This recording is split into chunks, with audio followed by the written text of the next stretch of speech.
Fui herido en la pierna. Quise pegarme un tiro cuando me hirieron. Los alemanes atacaban con balas explosivas. Lo que hacían era subirse a un pino, atarse, camuflarse y disparar con balas explosivas. Las explosiones se oían abajo en la tierra y vaya usted a saber de dónde disparaban.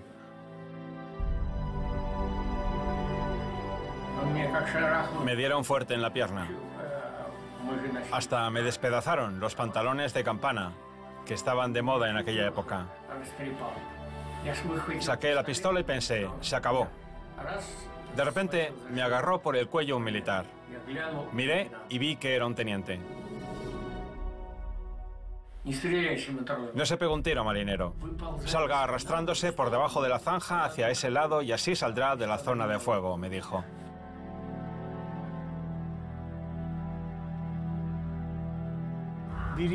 Cuiden la paz. Es lo más sagrado que les ganamos a los fascistas. Es lo más preciado, por lo que nuestro pueblo dio sus vidas.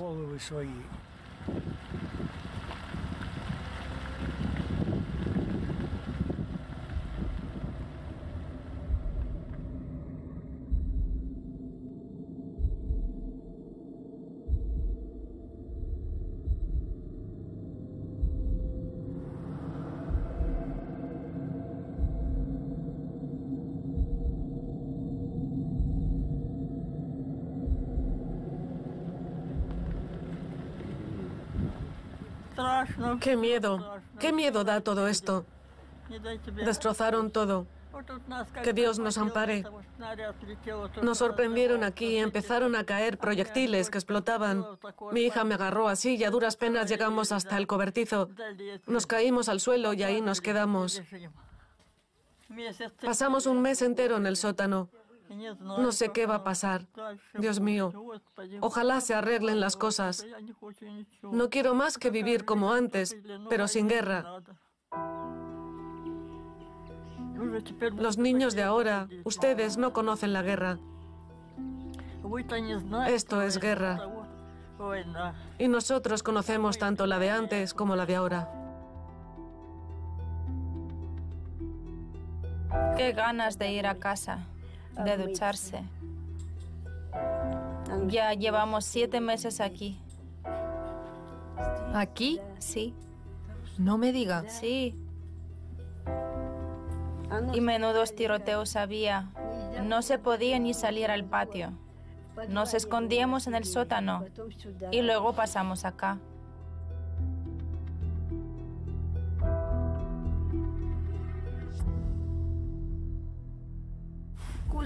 Qué rosal tenía yo, bien bonito y bien bueno, mi alegría de tantos años, como 20 por lo menos. Lo arrancaron de raíz y lo tiraron, y estaba bordeado de rosales amarillos, blancos y rosas. Todos los arrancaron de Se raíz. pierden casas enteras y usted con sus rosas. Es que... Se los voy a arrancar todas. Lo entiendo, solo lo digo. ¿Qué rosas ni qué ¿Qué tulipanes? dices? Esos son los recuerdos más valiosos. El otro día pasé por ahí. Vi a la vecina cargando carbón a la casa y por la noche volví a pasar y no encontré ni a la vecina ni su casa. Se quemó hasta los cimientos. Ahí mismo, donde la iglesia. Una casa grande, enorme, no queda nada. Nada en absoluto.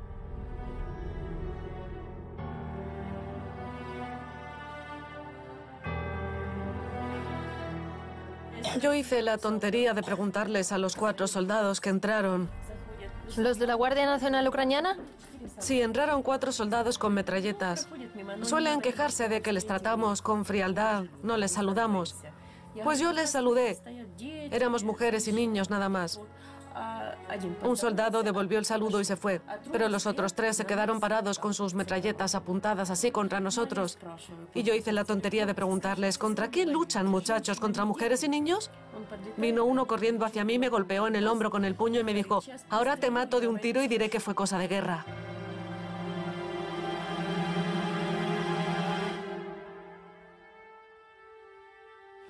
Me preocupo por los hijos, los nietos, los bisnietos.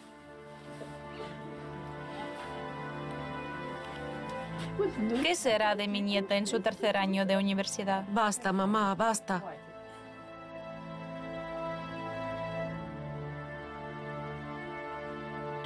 ¿Qué futuro le espera? ¿Qué será de ella?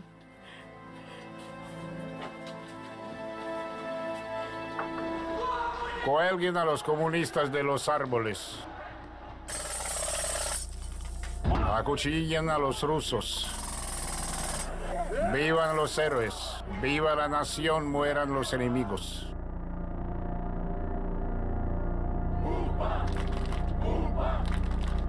¡Gloria! ¡Gloria! ¡Gloria! Helga. Hola, mi querida Helga. Yo estoy más o menos bien, aunque la situación en general está muy mal. Sí, muy mal. ¿Su amiga alemana la llamó y qué dijo? Me llamó y me dijo, María, a ustedes les empieza a suceder lo que nos empezó a suceder en 1933 en Alemania. O sea, no me hacía falta que ella pronunciara la palabra fascismo para entender a qué se refería. Yo estuve yendo varios años seguidos al balneario de Morshin. Ahí teníamos una casa de descanso. Y hace como 5 años nos lo quitó el ejército insurgente ucraniano para entrenar a los combatientes que vivían ahí. Se estuvieron preparando durante varios años.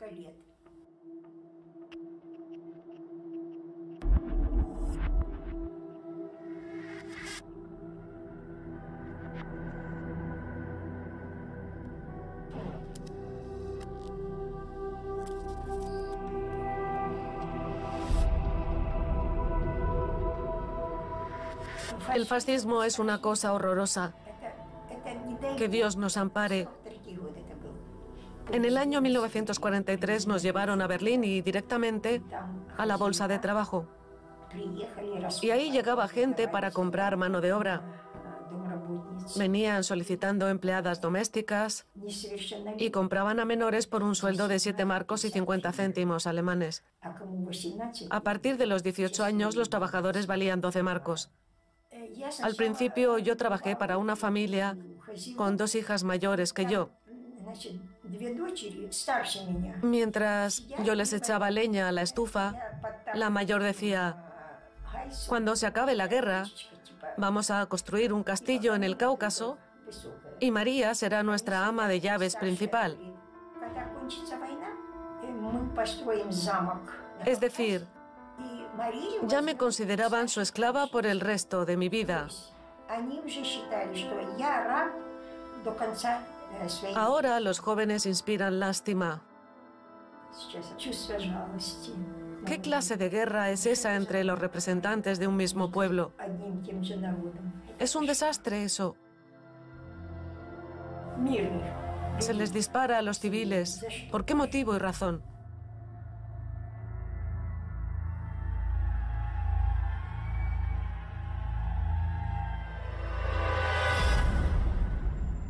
La gente es, como quien dice, un recurso reemplazable. Yo no tenía muchas opciones en cuanto a dónde ir. Un amigo me invitó a unirme al entonces batallón Azov. Ahora es una brigada de la Guardia Nacional ucraniana.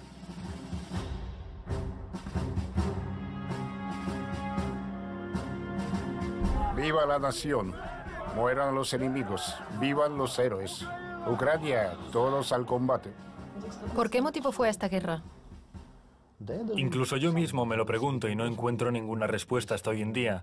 ¿Por qué motivo yo fui a esta guerra? Vamos a tratar de encontrar la respuesta juntos.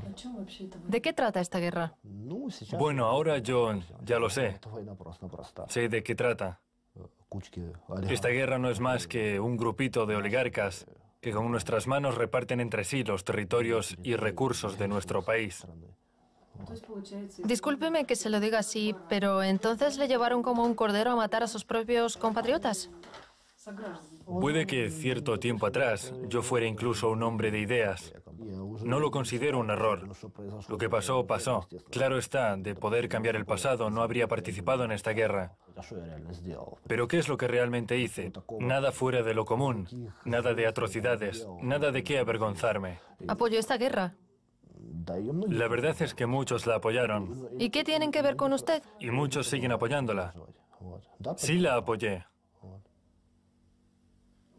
Muchos se equivocan. Entonces sí fue un error. La guerra siempre es un error.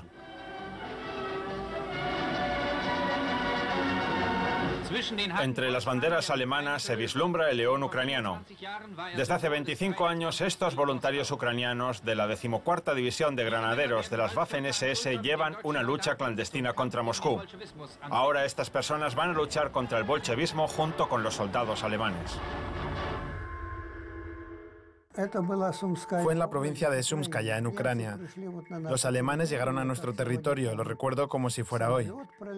Un avión pasó por ahí en vuelo rasante y se podía ver sonreír al piloto. Luego disparó una ráfaga de ametralladora de gran calibre contra la fábrica. Y un cierto tiempo después vimos llegar a motociclistas con metralletas. Llegó un destacamento punitivo alemán. Atraparon a nuestra madre, la sacaron a la calle desnuda. Nosotros lo vimos todo, cómo la golpeaban con las culatas y todo. Se le quedaron magulladuras en los brazos y en las piernas donde la golpearon los alemanes. Y luego la mataron a disparos, ahí mismo, al lado de nuestra casa. Y dijeron, a Judas no se le entierra, que su cuerpo se queda así para alimento de los perros. ¿Cuántos años tenía usted? 12. Fui a comunicarme con un destacamento de guerrilla. Salí a la calle central y vi que estaba llena de policía y de alemanes. ¿Pero dónde me iba a meter? ¿Iba a esconderme? ¿A correr? Cuando los alcancé, uno de ellos me dijo, ¿a dónde vas? Y le dije, a Holmí. ¿Y a qué vas allí? A ver a mi familia. ¿De qué aldea eres? De Pereliuv. Entonces entraron en casa. En aquel tiempo se usaban teléfonos de campaña, ya saben, con inductor. El timbre sonaba 1, 2 o 3 veces. Si sonaba 3 veces, era de Pereliuv. Preguntaron, ¿conocen a un tal Anatoly Gunnar? Sí, está en la guerrilla, les contestaron. Enseguida recibí una bofetada. Me metieron en un coche y me llevaron a la cárcel de la Gestapo. Allí me torturaron de todas las maneras posibles. Me hacían sufrir. Me golpeaban en las piernas con unas tablas, me daban con un martillo en los dedos de las manos. No existen peores torturas que las de la Gestapo alemana.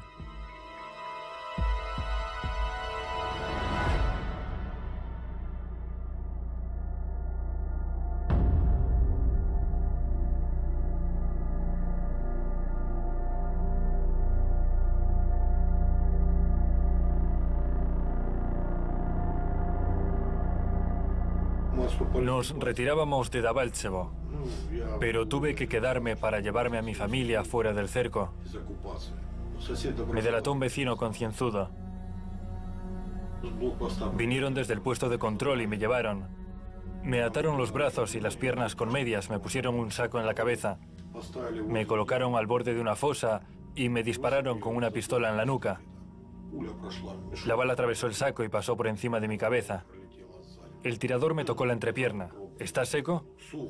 Pues si estás seco, te enterraremos. Y me metieron en la fosa. Eran del batallón Galitzina, del sector derecho, según se presentaron. Me empujaron a la fosa y empezaron a enterrarme. Yo trataba de salir, pero me pegaban con la culata para que no pudiera levantarme. Me enterraron entero y rompieron mi pasaporte en pedazos y lo tiraron a la fosa. ¿Por qué no quieres estar con Ucrania?, dijeron. Volví en mí cuando ya estaba desenterrado.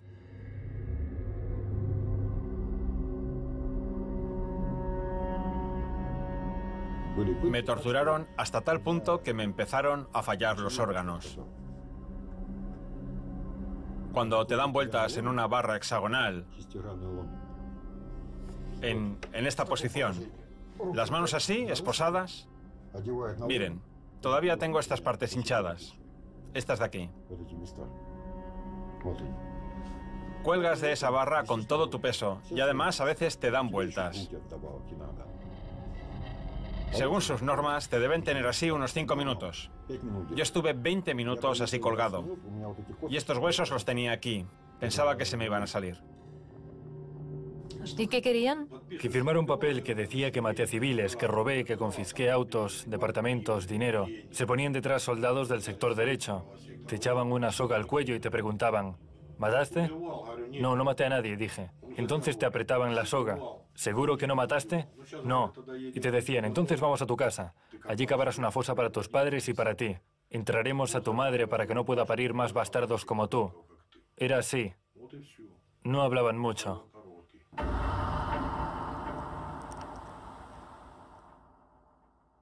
¿Y qué le pasó en el ojo? ¿No ve? No, con el derecho no veo nada. Como si fuera de noche. ¿Y las costillas? 4 aquí y 2 aquí. Y las rodillas. Lo tenía todo roto, ¿verdad? Las rodillas no. Tienen un artilugio muy curioso. Te sujetan el pie con un tornillo y empiezan a moverlo lentamente para romper la carne.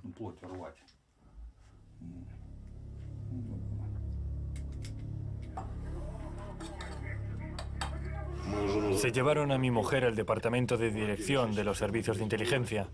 La torturaron durante 6 horas. Estaba embarazada de 4 meses y perdió al bebé. ¿Le pegaban y le maltrataban? Sí, para sentirse moralmente satisfechos. Eres un hijo de perra, decían, y punto. Estás contra nosotros. ¿Quieres ir a Rusia? A Rusia quieres ir, ¿no? Pues toma Rusia. Ucrania ya no te conviene, ¿no? Así.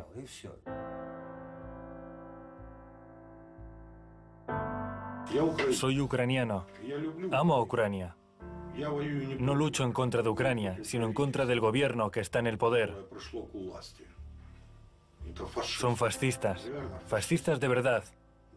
Para ellos, las mujeres, los niños, los ancianos, no hay nada sagrado para ellos. Vinieron a eliminarnos, simplemente a liquidarnos.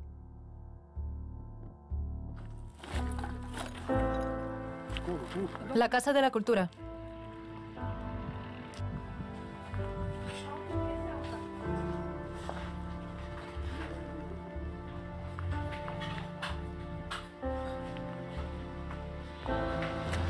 Nuestro pueblo no está tan destrozado.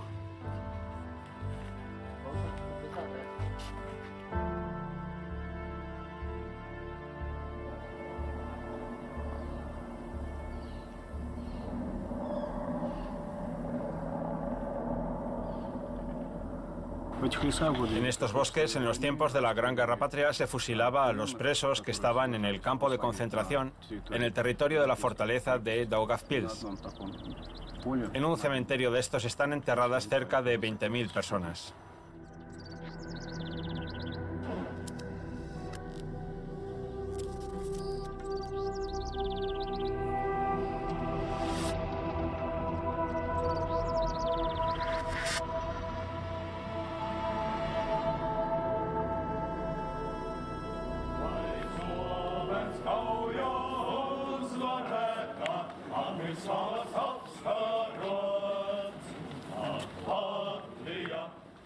Через 70 años después de que Europa, junto con la Unión Soviética, venciera al fascismo, este vuelve a levantar cabeza en el corazón de nuestro continente.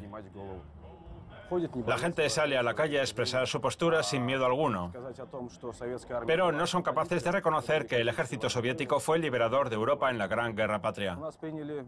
En Seima se ha aprobado una ley que supone responsabilidad penal por negar la ocupación soviética. Por eso es peligroso en nuestro país decir que no hubo ocupación soviética. Será mejor que nos apartemos. Aquí hay gente para todo, ya lo ven. Occidente se ha posicionado en contra de nosotros. Y sobre todo contra Rusia, la culpan de todo. Las condiciones de vida son muy malas. Hay que irse de aquí, señor. Si piensa así, tiene que irse. Aquí se vanaglorian los héroes que lucharon contra los bolcheviques hasta el final. Hay que irse a Rusia. Aquí tengo las condecoraciones. Así que... Eso fue en el 41.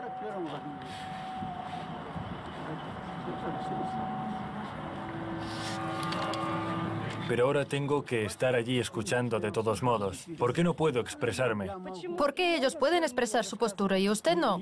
Ellos sí pueden, pero yo no. ¿Entienden? Yo no puedo. Me pueden matar y ya está. Y saben, defiendo los intereses de los que lucharon en la Gran Guerra Patria y llegaron hasta el final. Y ellos nos consideran ocupantes. ¿Lo ven? Nosotros somos los ocupantes. Nikolai, ¿por qué propagar el nacionalismo en Letonia es tan provechoso? Divide y vencerás. Estuve hablando con los veteranos de la Gran Guerra Patria que vivieron aquí. Y me decían que aquí en nuestra ciudad a nadie le importaba de qué nacionalidad eras, si eras judío, polaco, ruso o letón. Simplemente todos vivían en un mismo lugar.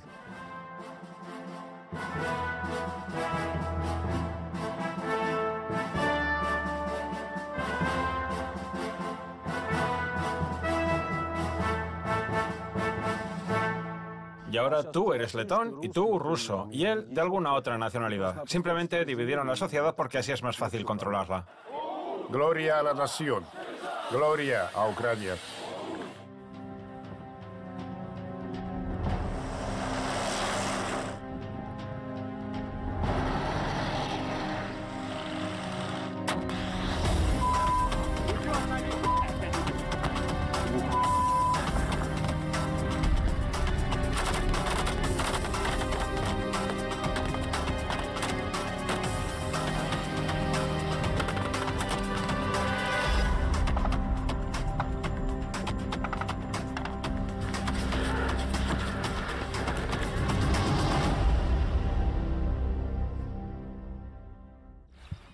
Soy nativo de Donbass. Aquí nací y crecí. Pero vine a la guerra desde Kiev. Cuando empezaron las protestas en Maidán, observaba toda esta locura y no me gustaba nada. Personalmente creía que la milicia podía con todos ellos.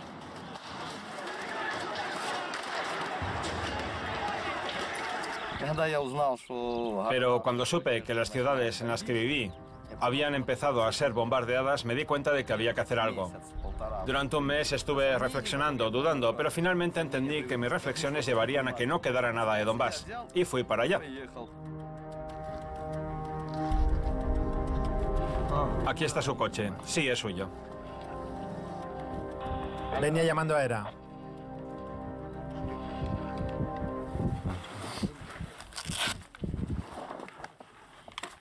Venia, Era al habla. Diles a los tanquistas que te den las municiones. Entendido. Entramos en la aldea de Nikishino, donde comenzaron los principales combates. Cuando comenzó la ofensiva de Debaltsevo, durante 5 meses estuvimos luchando por Nikishino. Poco a poco hicimos retroceder al enemigo y finalmente logramos que se retirara del todo.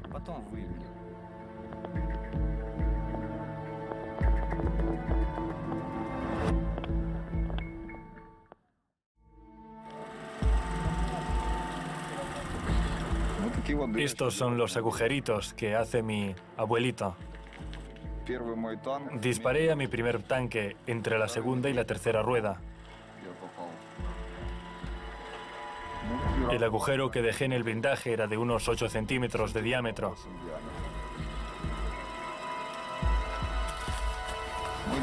Mi legendario abuelito, el fusil antitanque. En esta guerra ya han destrozado 11 máquinas blindadas. Es del año 42 y el cañón del 43. Porque el cañón antiguo quedó estropeado. Le arrancaron el compensador en un combate. Mi alias es Maestro. Soy pintor de profesión. ¿Por qué ha ido a la guerra? No tenía otra opción. No somos nosotros los que llegamos aquí, sino ellos. Son ellos los que siguen pisando nuestra tierra. No me gustan los nazis. Mi abuelo luchó contra ellos. Participó en 3 guerras. contra Japón, Finlandia y en la Gran Guerra Patria.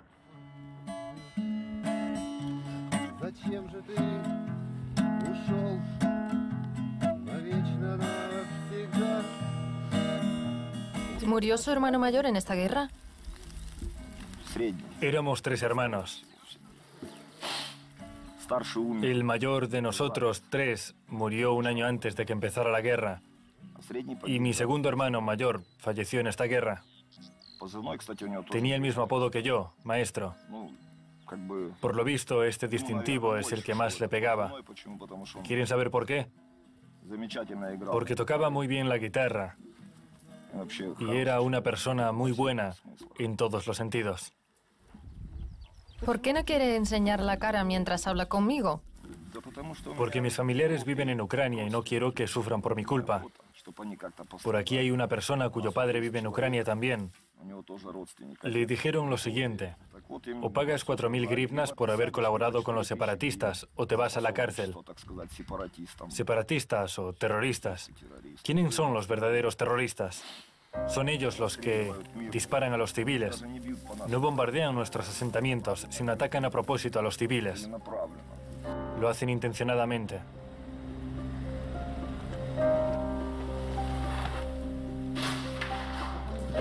Es un asentamiento bastante viejo. Se usaba en la Gran Guerra Patria. Por allí, más abajo, hay un búnker. Lo usaban los alemanes que quedaban por allí. Los ucranianos lo reformaron y reforzaron un poco. Les echamos de este lugar. Primero los chicos los desalojaron de aquí y luego nosotros ocupamos este asentamiento. Ahora ocupamos sus asentamientos. Saben atrincherarse y elegir bien los asentamientos. No nos podemos quejar. Lo que pasa es que la guerra se desata en el mismo lugar que hace 70 años.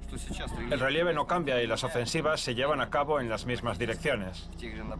Es decir, las trincheras de ahora se encuentran en los mismos lugares que antes. Así que a veces encontramos cadáveres de soldados del Ejército Rojo o de alemanes.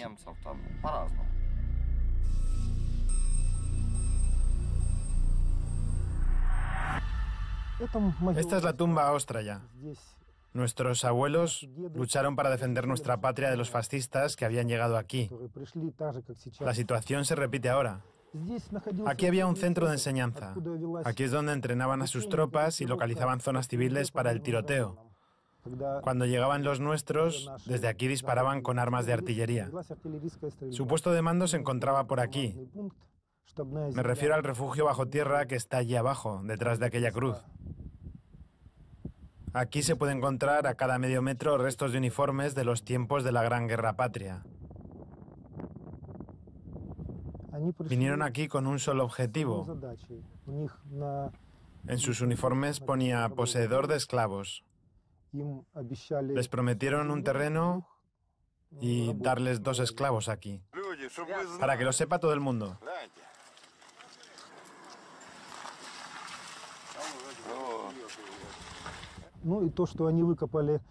El hecho de que hayan excavado búnkeres en un sitio sagrado es una falta de respeto a todos los fallecidos que están enterrados aquí.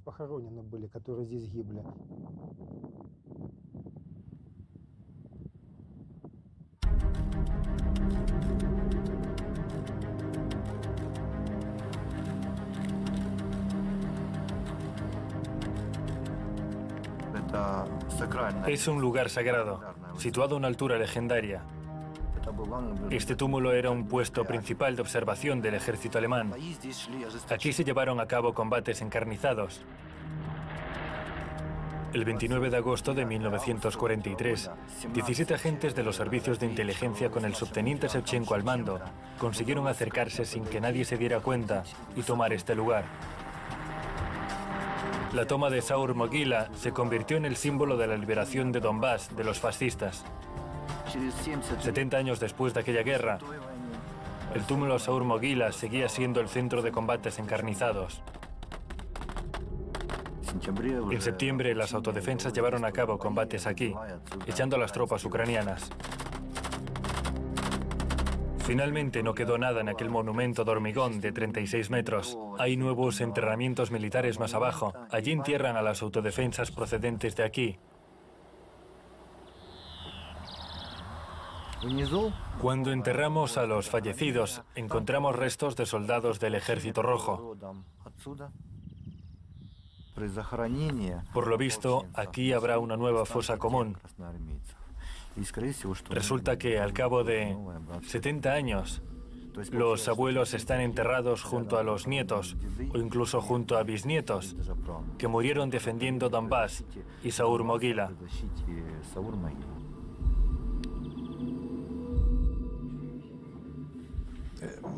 Nunca pensamos que pudiera volver a pasar lo que pasó hace 70 años. De repente se ha desatado otra guerra.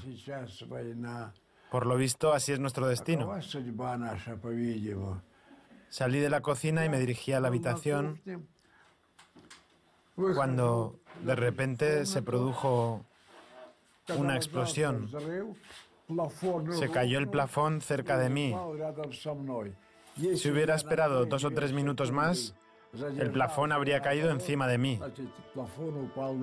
Pero lo más sorprendente es que ni siquiera me asusté. Estallaban proyectiles cerca de mí y yo me ponía a barrer. Cuando un proyectil estalló aquí mismo, entonces me tumbé en el suelo. No sé por qué no sentía miedo. Se oía el ruido de proyectiles y yo limpiando la casa mientras tanto. Cosas de la vida.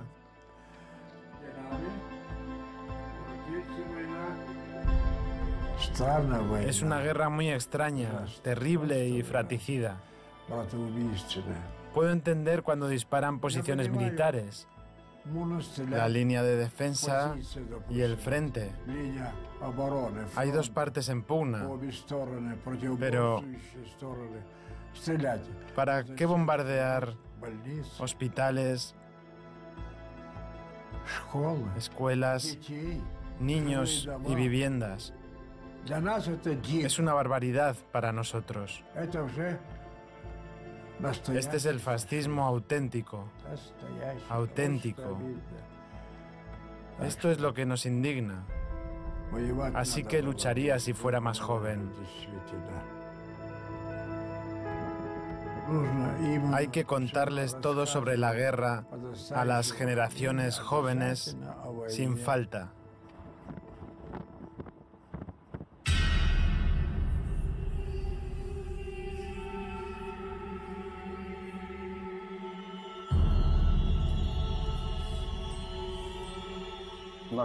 Nuestras autoridades intentan hacer todo lo que pueden para que el 9 de mayo se celebre lo menos posible. El año pasado se prohibía repartir cintas de San Jorge en Riga. Se acercaba a la policía municipal y rellenaban actas con los datos de los repartidores de cintas de San Jorge, porque las llevan en el pecho los autodefensas de Donbass. Con lo cual, si aquí en Letonia llevas puesta la cinta de San Jorge, significa que apoyas a los separatistas ucranianos. Además, tengo algo más que contar. Vino la policía a registrar las casas de la gente que quería recoger ayuda humanitaria para Donbass. Confiscaron sus celulares y computadoras. Se abrieron expedientes penales.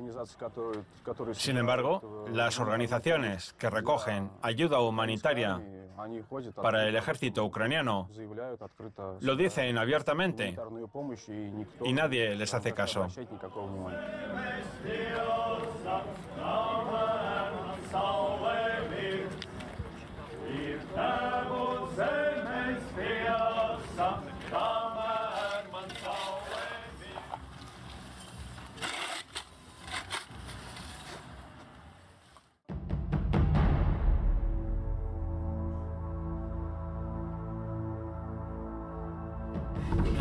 Hoy me sentía muy mal, el corazón me latía muy fuerte, hacía bum, bum, bum, bum. Suelo tomar pastillas. No sabía si ya me había puesto la pastilla debajo de la lengua o no. Entonces llegué hasta aquí y pensé, esta es mi casa, mi hogar. Tengo 67 años y me quedé sin nada. Perdí todo lo que tenía. Ahora lo único que me queda es llevar ropa de segunda mano y tejer calcetines y nada más.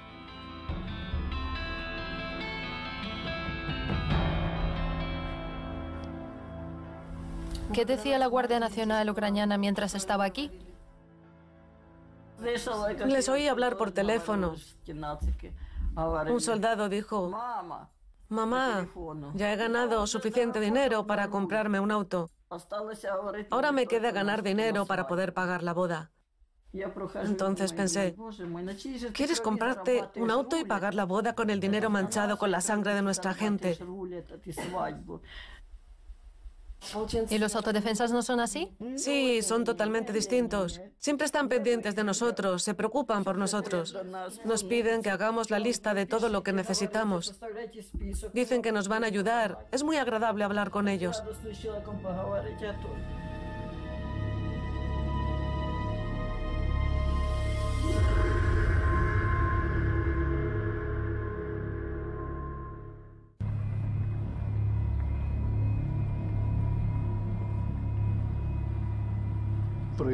Todo lo que está pasando es una tragedia y punto. Cada día se oyen explosiones. El último bombardeo se produjo en el hospital de Kalinin. Era el tercer hospital que bombardeaban. Entonces dije, no nos vamos a ningún sitio. Dejemos de temer. No nos moverán de aquí, de nuestra casa. Nos quedaremos aquí hasta el final.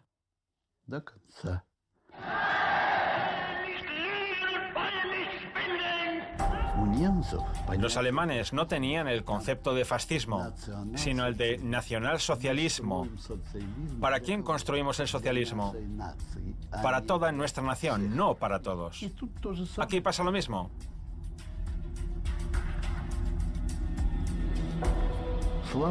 ¡Viva Ucrania! ¿Acaso no es cierto? Es decir, el que no está de acuerdo es un prorruso. ¿No es así? Acuchillar a los prorrusos, ¿no? No es otra cosa sino una clara manifestación de nacionalismo desenfrenado.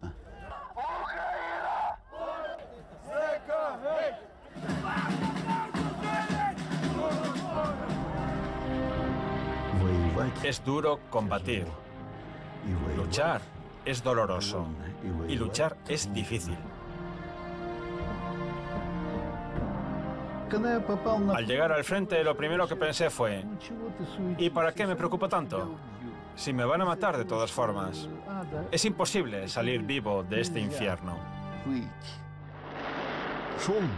Había un combate. Los alemanes retrocedieron sobre las 5 o 6. Entonces nos dijeron, muchachos, llegaremos a la aldea y allí descansaremos, nos calentaremos, secaremos la ropa. Caminamos unas 4 horas para llegar allí. Y al entrar en la aldea vimos que todas las casas estaban quemadas. Solo quedaban las chimeneas. Imagínense a los soldados dispuestos a gastar sus últimas fuerzas en alcanzar el pueblo y al llegar allí ver que no había nada. Muchachos, solo 3 kilómetros más. A 3 kilómetros de aquí hay otra aldea. Levántense, muchachitos, esfuércense un poquito más. Llegamos allí y era igual. Vi un montículo todo sembrado de soldados del Ejército Rojo. Vi otro montículo igual donde yacían los alemanes caídos. En el frente vi entre trincheras cuerpos sin recoger de los soldados caídos.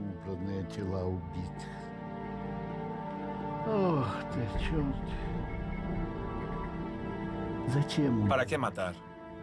¿Para qué derramar sangre? ¿Para qué destruir todo eso? ¿Para qué? Reúnenlos y pregúntenles, ¿qué es lo que quieren, muchachos? Queremos esto, esto y esto. ¿O? ¿Y por qué o? ¿No quieren compartir? Pero si no les quitamos nada de lo suyo. Solo queremos quedarnos con lo nuestro. No lo suyo, sino lo nuestro. Soy un ciudadano sumiso a las leyes. Recibí una notificación y fui al ejército. Nunca pensó en que ese conflicto se convirtió en una guerra. ¿Qué está pasando y para qué? Fui allí a defender la integridad de Ucrania.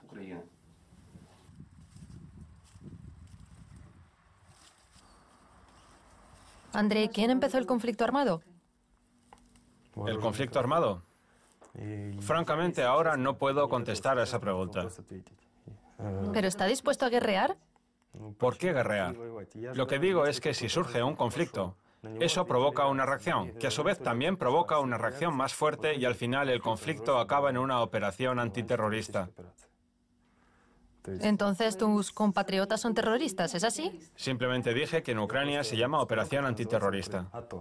Nosotros vemos niños, ancianos muertos y heridos, Estoy en contra de eso. chicas jóvenes y lindas sin brazos, sin piernas. Estás en contra de ello, pero es lo que está pasando. Órdenes. Cumplimos órdenes. No soy yo quien las da. ¿Me comprende? Los superiores nos dan las órdenes y son ellos los responsables de todo lo que se está haciendo allí. ¿Por qué cuando usted vio que se mataba a civiles no salió del ejército? ¿Esperaba a que lo capturasen? No. Antes de que me hiciesen prisionero en Ilovaisk, el día 19 de agosto, tenía que haber dejado el ejército y volver a la vida civil. Pero había que sacar a los compañeros de Ilovaisk. Fuimos allí en auto, llegamos, nos reunimos, salimos y ya no llegamos.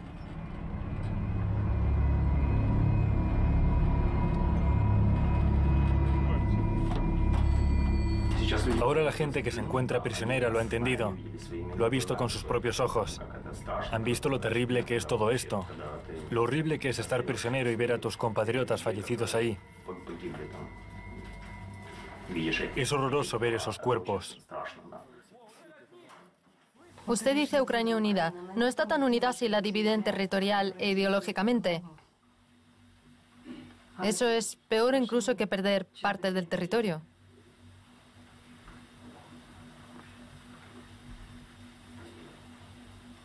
¿No está de acuerdo? Sí. Por eso digo que hay que brindarles la posibilidad de elegir a los ciudadanos de este lugar.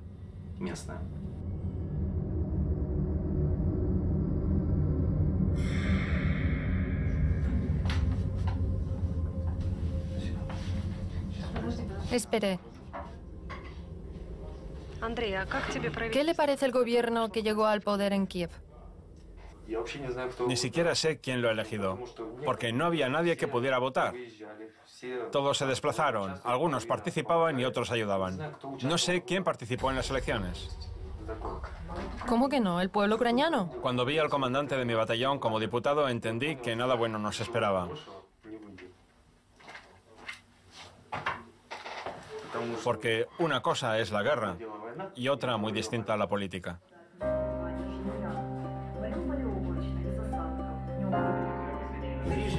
Vivimos la guerra cuando éramos pequeños y ahora volvemos a vivirla. Tenía 6 años. Yo iba por sopa para los alemanes. Recogía pieles para sobrevivir. Sobreviví. ¿Y para qué sirvió eso? Sina, ya está, déjalo, te subirá la tensión. Sina. Yo ya no quiero vivir. Duele mucho, ¿entiende? ¿Somos nosotros terroristas? Miren a este terrorista, que trabajó como una mula durante 41 años en una mina. Bombardearon el dormitorio. Luego lo arreglamos un poco y todavía podíamos vivir. Cuando teníamos la cocina y el salón. Cuando bombardearon eso también y no teníamos dinero, ¿qué podíamos hacer? Gracias a Dios, la Oficina Municipal de la Vivienda nos ayudó y nos trajo aquí. Estaremos aquí hasta mayo, hasta que haga calor, y después volveremos a casa. Si es que no nos atacan.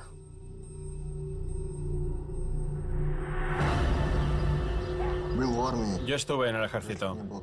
Si no tuviese familia, me habría unido como voluntario junto con mis compañeros de servicio. Pero luego me llamaron mi madre y mi hermana diciéndome todo lo contrario. Que les disparaban y que esos disparos no venían de los separatistas, como los llaman en la televisión ucraniana, sino de las tropas del ejército ucraniano. Yo no me lo creía hasta que vinieron mis compañeros de las tropas antiterroristas. Incluso el anterior comandante de mi compañía dice que no es como lo cuenta la televisión ucraniana. Atacan deliberadamente. Cuando llegué entendí lo que ocurría. Se trata de corrupción. Allí no están liberando Donbass de los terroristas, sino que lo hacen para sacar beneficio. Por eso no le veía sentido a luchar en el bando del ejército ucraniano. Además, ¿luchar contra quién? ¿Contra mis hermanos? Yo aquí tengo familiares. La gente que va a luchar va engañada. Piensan que lucharán contra los rusos, pero luego llegan y se decepcionan y tratan de dejar el ejército o escaparse. Hay muchos que se han escapado. De los nuestros ya van 4 personas. Lo que más hay allí es gente del sector derecho. Los militares comunes no quieren luchar allí. Tratan de apartarse de eso. Pero los del sector derecho asesinan libremente a los civiles. Simplemente en zonas civiles. Otros compañeros piensan que estamos acabados. Ayer, por ejemplo, llamó uno y nos dijo: se acabó, pronto acabaréis mal, los estadounidenses nos han dado armas. Es una pena, pero ¿qué le vas a hacer? Aquel que no recuerda su pasado está sentenciado a vivirlo de nuevo. Si se olvidan de la Segunda Guerra Mundial, entonces habrá otra guerra. Hay que leer más y conocer bien la historia.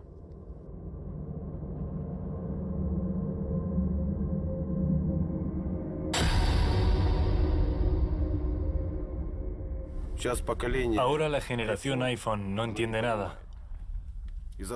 Tan solo han pasado 20 años desde la independencia de Ucrania, del oeste de Ucrania.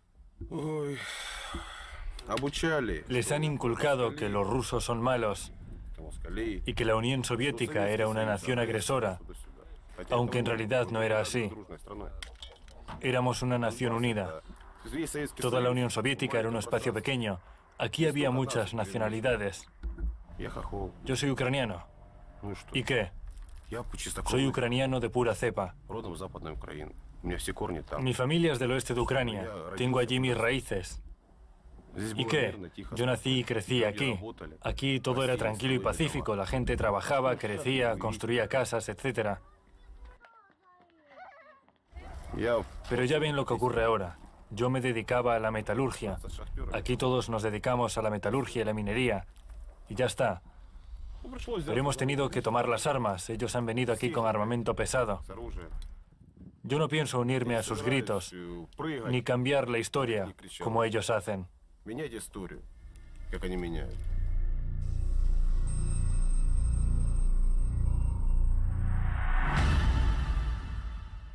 Donbass se rebeló contra el régimen de Kiev. Dicen que Ucrania es solo para los ucranianos y que hay que prohibir la lengua rusa. ¿Eso es un régimen fascista? Donbass es un pueblo minero, un pueblo muy fuerte, trabajador. Ahora las regiones de Donetsk y Lugansk lo están pasando mal.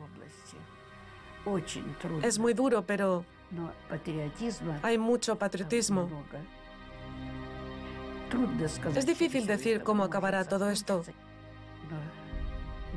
Creo que no existe tal fuerza que pueda acabar con los mineros.